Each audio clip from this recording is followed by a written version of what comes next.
اب سیدنا صدیق اکبر پاک فرماتے ہیں، لوگوں نے مجھ سے سوال کیا، اے صدیق اکبر یہ بتائیے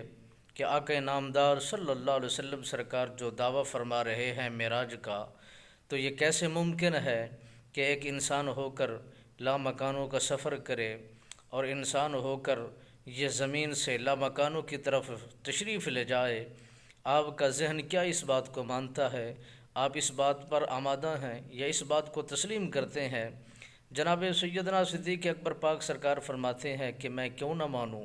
جو میرا خالق میرا مالک اپنے جبرائیل کو ہزاروں بار آسمان سے زمین پر بھیج سکتا ہے، وہی خالق و مالک اپنے محبوب مصطفیٰ احمد مجتبی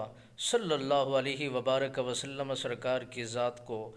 زمین سے لامکانوں کی طرف بلا سکتا ہے، وہ اپنا دیدار بھی کرا سکتا ہے، اپنی قربت میں بھی بٹھا سکتا ہے، اپنا حسن و جمال بھی دکھا سکتا ہے، راز و نیاز کی باتیں بھی کر سکتا ہے۔ وہ مختار کل ذات ہے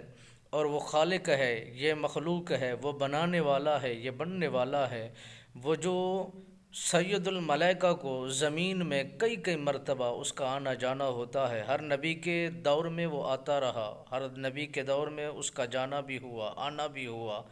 ہزاروں مرتبہ آسمان سے زمین پر اتر سکتے ہیں، تو کیوں نہیں میرے نبی سرور کائنات صلی اللہ علیہ وسلم سرکار زمین سے لامکانوں کی طرف تشریف لے جا سکتے ہیں؟ ان کے جانے میں کیا دقت ہو سکتی ہے یا ان کے بلانے میں کیا دقت ہو سکتی ہے؟ وہ خالق ہے، یہ محبوب ہے،